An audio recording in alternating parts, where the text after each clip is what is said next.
Part 1. Course information. First, you have some time to look at questions 1 to 5.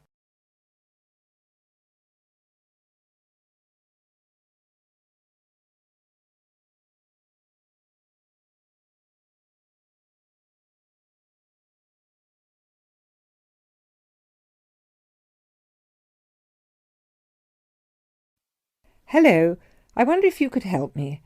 I am interested in enrolling in your MBA programme. Could you give me some information, please? Yes, of course. I'll take a few details first of all, and I'll give you a copy of our prospectus. Oh, that's okay. I already have one here. I've been researching the MBA courses in the local area, so I already have lots of course information. That's great. OK, so first of all, can you tell me your name, please? Yes, of course. It's Anne Horbury. Horbury, is that Hawberry? Yes, that's right. OK, and what's your date of birth, Ms. Horbury? The 22nd of May, 1981. That's great. And you were born in the UK? Yes, I was. All right, can you give me some contact details, please? Sure.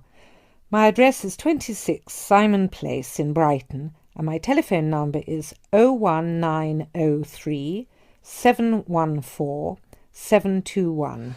Sorry, can you tell me your contact number once again? Yes, it's 01903 714 721. OK, great. And do you have a mobile phone number? No, I don't. Is it important? No, that's OK. I'll just write it on your form, no mobile phone. Now, just a few additional questions. Before you hear the rest of the conversation, you have some time to look at questions 6 to 10.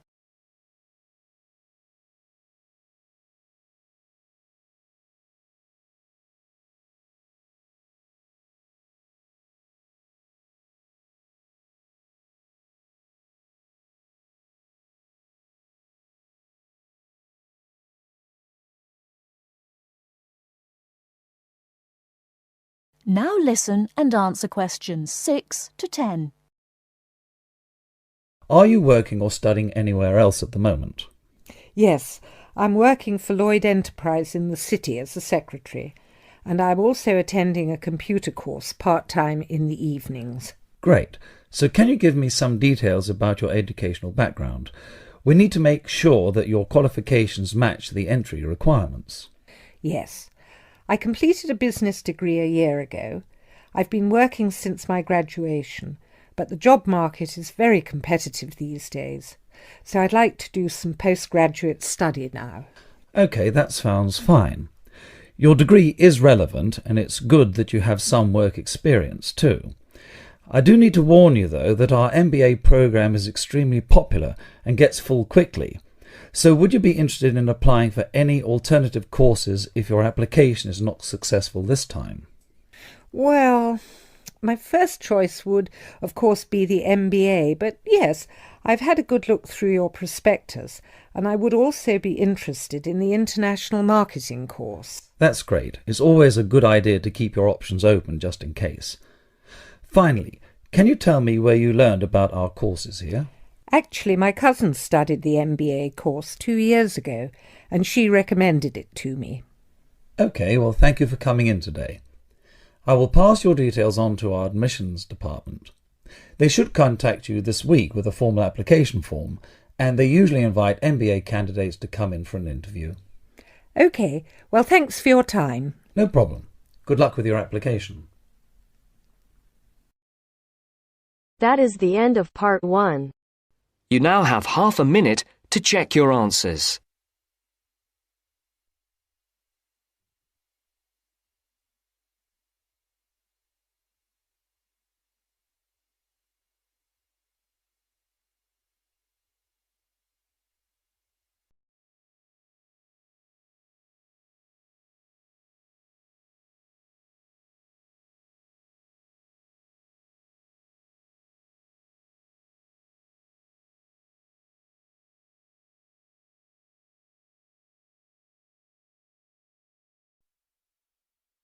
Now turns to part 2. Part 2. You are going to hear a lecture given by a counselor.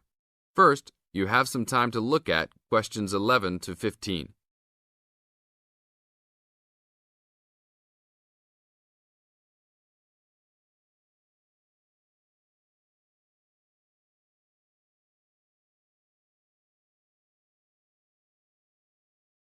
Now listen to the tape and answer questions 11 to 15. Hi, I am your counselor for this year.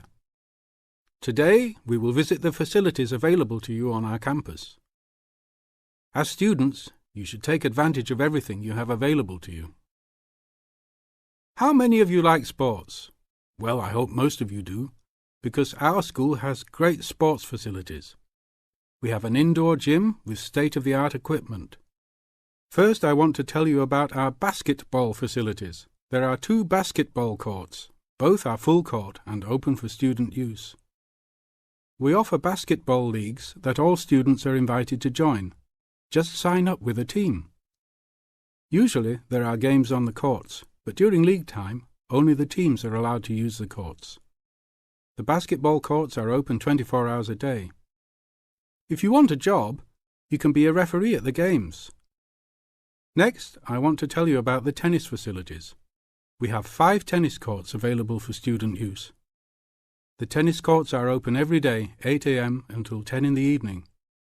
You should call ahead to reserve a court because they are very popular and can often be booked weeks in advance. There are rackets and balls available for rent at the front desk of the courts. There is an Olympic-sized swimming pool that is open for students and the general public. There are also showers and locker rooms available. The swimming pool is open every day, 9 a.m. until 7 in the evening. There are openings for the position of lifeguards, so if you are looking for a job in the sun, this might be good for you. Now look at questions 16 to 20.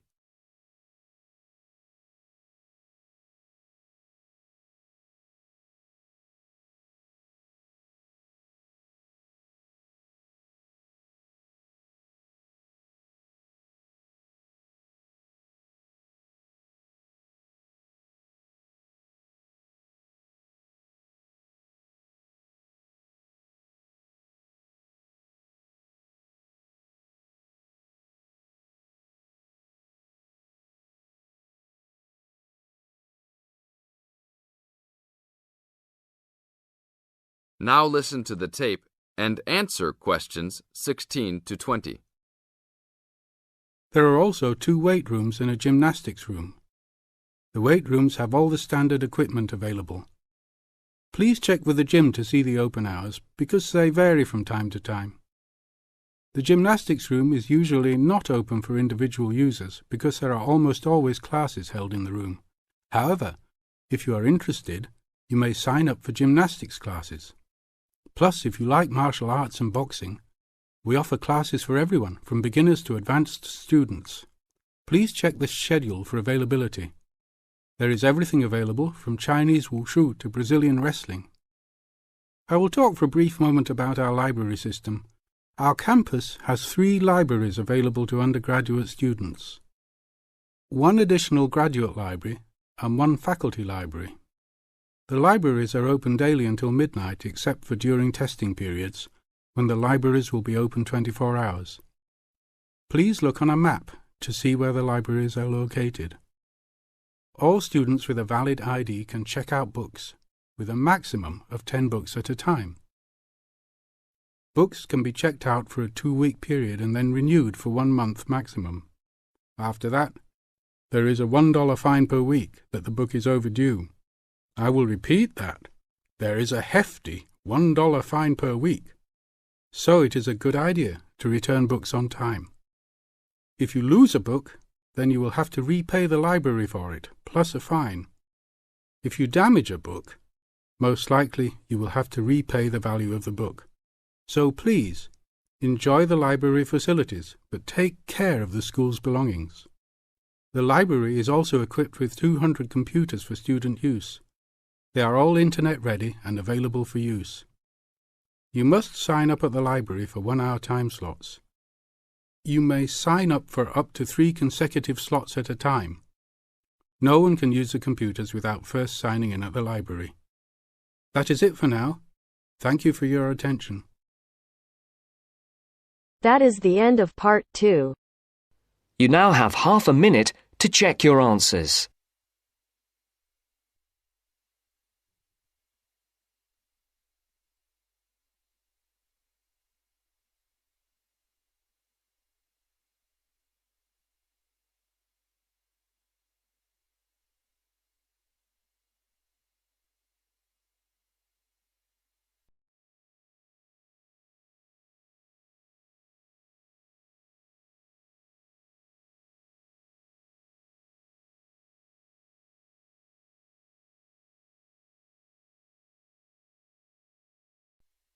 Now turns to part 3. Part 3. You are going to hear part of a lecture on some useful information for your travelling around Britain. Listen to the lecture and complete the notes below. First, you have some time to look at questions 21 to 25.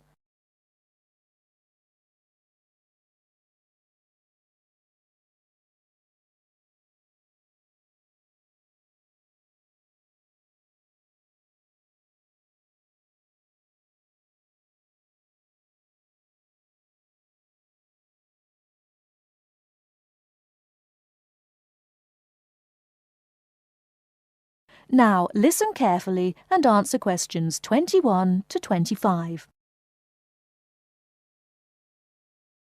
Good afternoon and welcome to the session on Britain. This afternoon I would like to provide some useful information for you about travelling around Britain. Britain has over 700 tourist information centres. You will find them at major ports, airports, stations, historic landmarks and towns, and holiday centres. So just look out for this sign that says Tourist Information. The staff will be able to answer your holiday queries, as well as provide essential maps, guides and brochures. Tourist information centres at major ports and airports in London and addresses of British Tourist Authority European offices are all listed on the Tourist Information Centres. Now, let's talk about the telephone in Britain. You know, Britain is well supplied with public telephones. Street kiosks take lop coins. In city centres, mainline railway stations, airports and central London underground stations, payphones and card phones are in operation. For the latter, small plastic phone cards are used, and these come in 10, 20, 40, 100 and 200 units and can be bought at post offices, news kiosks, station bars and shops where the green and white card phone sign is displayed. Before you hear the rest of the talk, you have some time to look at questions 26 to 30.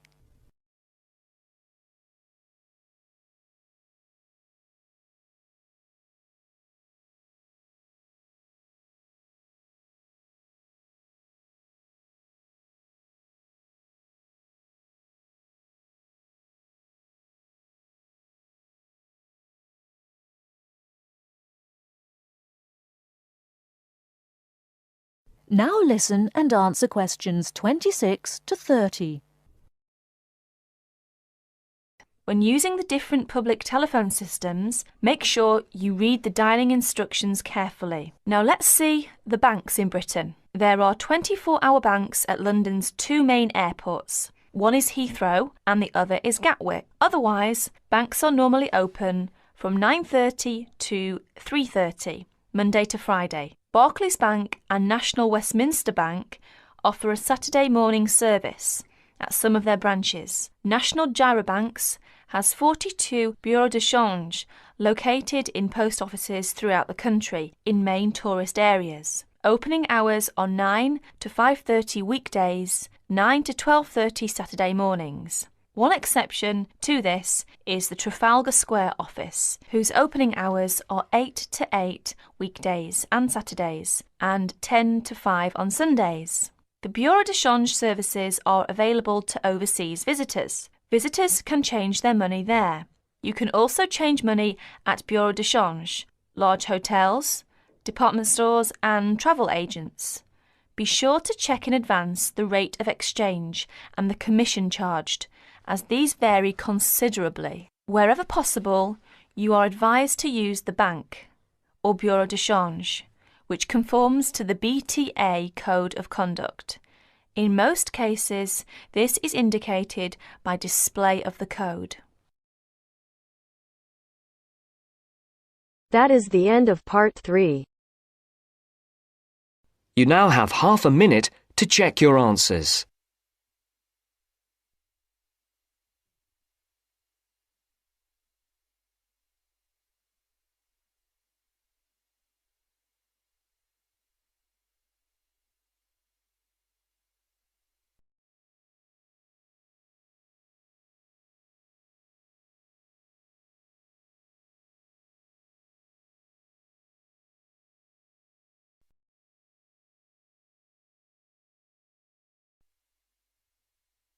Now turns to part 4.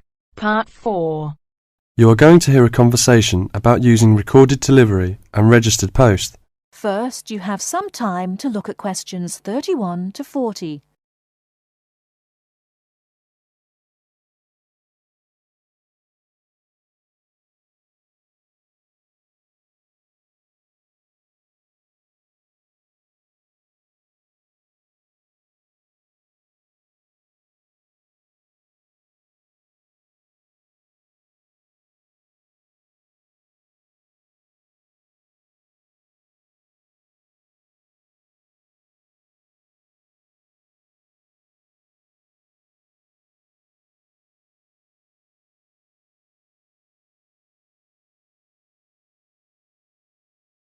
Now, listen carefully and answer questions 31 to 40. Tom, where are you going? To the post office. I'm going to send some packets to Leeds. Do you know the best way to send them? Well, if your need is for a record of posting and delivery rather than compensation for loss, recorded delivery is particularly suitable for sending documents and papers of little or no monetary value. Well, what can we send for recorded delivery? All kinds of inland postal packets except parcels, airway and railway letters and parcels. The service does not apply to mail for the Irish Republic. I see. How do I post them? You should get a certificate of posting form from the container in the post office and follow the instructions shown on the reverse. The certificate will be your record of posting. Can I send anything in the post? No, you can't. You must not send banknotes, currency notes, and some valuable things because there is no special handling in the post. Recorded delivery mail is carried with the ordinary unregistered post, and there is no special security treatment. How do we use recorded delivery? Well, when your letter or packet is delivered, it is signed for by the recipient and a record is kept by the post office. The post office does not undertake to deliver recorded delivery or any other mail to the addressee in person, but to the address shown. You can obtain confirmation of delivery by completing an advice of delivery form either at the time of posting or later. This form will be signed by a post office official, not by the addressee of the recipient. A fee is payable, which is lower if the form is handed in at the time of posting. Is there any compensation for loss? Well, compensation is limited. Compensation may be paid for loss or damage, but will not be paid for money or any other inadmissible item. If you want a speedy service for articles of value with extra security of handling en route, and wish to have compensation in the event of loss or damage, you should use registered post. What can we send if we use registered post? Any first-class letter or packet except airway letter or railway letter. How do we post? What should we do? Well, you should make sure that the packet is made up in a strong cover and then it is fastened with wax, gum or other adhesive substance. Hand the packet to the post office counter clerk, together with the cost of postage and the registration fee. Do not post it in the posting box. Make sure that the fee paid is adequate to cover the value of the content. The counter clerk will give you a certificate of posting which he has initiated with the date stamped. Is there any special security for the registered post? Yes, all registered mail receives special security treatment. Packing is very important because registration is not in itself a safeguard against damage. The contents of registered packets must be adequately packed. How do we pack then? Do we have to use special envelope? Yes, you have to send the articles in one of the registered letter envelopes sold by the post office. These envelopes are already stamped for first-class postage and have the minimum registration fee. What about the compensation? Compensation will not be paid for the following articles, such as banknotes, currency notes, trading stamps, coupons, and some valuable things, unless they are enclosed in one of the registered letter envelopes sold by the post office. I see. How does it deliver? The recipient on delivery signs for your registered mail. The post office does not undertake to deliver registered or any other mail to the addressee in person, but to the address shown.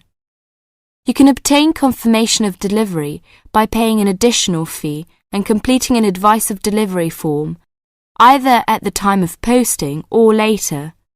If you require the recipient's signature on the advice of delivery, the form must be handed in at the time of posting. Otherwise, a post office official will sign the certificate. The advice of delivery fee is lower if the form is handed in at the time of posting.